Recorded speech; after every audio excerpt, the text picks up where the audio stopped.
Hollywood has always been a place where art and commerce collide, but Dakota Johnson's recent comments cut straight to the heart of what many filmmakers and moviegoers have been whispering for years. In a candid conversation during a recent interview, the 50 Shades of Grey and Persuasion star delivered a sharp critique of the industry's growing fear of risk, calling the current system a bit of a mess. Her words are more than just a passing frustration. They reflected deep concern about the creative stagnation threatening the future of cinema. It's all a bit of a mess. Johnson did not mince words when describing the state of studio filmmaking.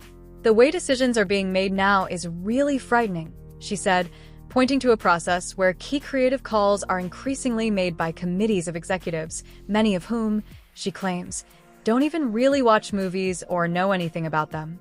To her, the decision-making culture inside major studios has shifted away from a love of storytelling toward an obsession with profit margins, algorithms, and market research.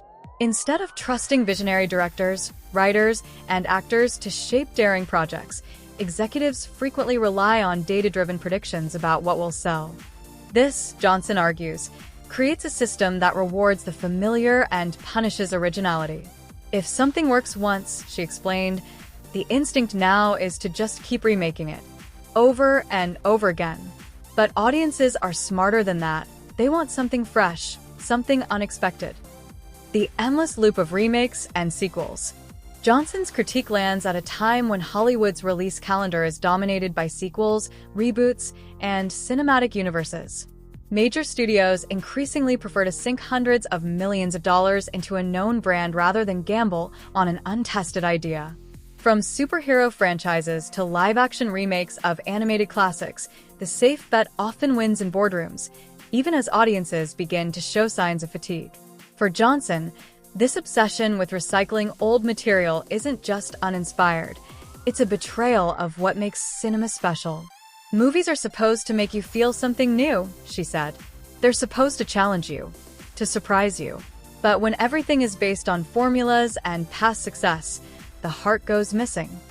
Her remarks echo a growing chorus of filmmakers, such as Martin Scorsese, Quentin Tarantino, and Greta Gerwig, who have lamented the shrinking space for mid-budget, character-driven stories in favor of blockbuster tentpoles.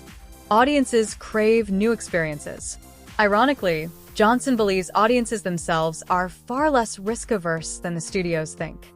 People want to experience new things, she insisted. They want to be moved by stories they haven't heard before. They want to see things they've never seen. In her view, the fear of failure belongs not to viewers, but to the executives who greenlight projects. The result is an industry chasing a phantom of what works, while missing the opportunity to deliver something truly groundbreaking. Recent box office surprises such as Everything Everywhere All at Once, Barbie, and Oppenheimer, all original or unconventional films that defied expectations, support her argument. Each of these films succeeded precisely because they took creative risks and trusted audiences to follow. A symptom of a bigger problem. Johnson's frustration also speaks to a broader shift in how films are financed and distributed. The rise of streaming platforms has intensified competition for viewers, making executives even more cautious. Algorithmic forecasting, global box office considerations, and shareholder pressure have turned film production into a high-stakes numbers game. Risk-taking, once the engine of cinematic evolution, is now treated as a liability. For actors, this environment can be stifling. Johnson, who has balanced blockbuster roles with more daring indie projects like Suspiria and The Lost Daughter, has built a career that resists easy categorization. Her comments suggest a desire to protect the kind of challenging, character-driven films that helped her grow as an artist. What's next for Hollywood?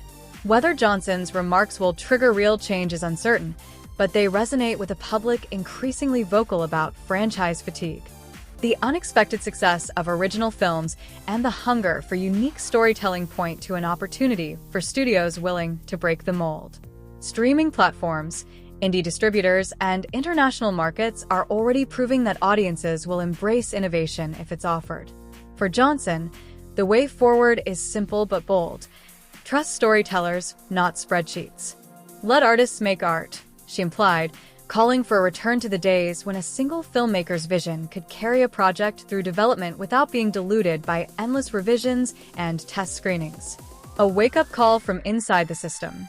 Dakota Johnson's critique isn't the bitter complaint of an outsider. She is a working Hollywood actor with mainstream hits and indie credibility, a figure who benefits from the system she critiques. That makes her warning all the more powerful. By calling the industry a mess, Johnson is sounding an alarm on behalf of both creators and audiences. If studios continue to prioritize risk avoidance over originality, they may lose the very magic that made cinema an art form in the first place. In a business where cautious optimism often rules, Johnson's unfiltered honesty stands out. Her plea is simple but urgent. Hollywood needs to remember that movies are not just products to be sold, but experiences to be felt, shared, and remembered.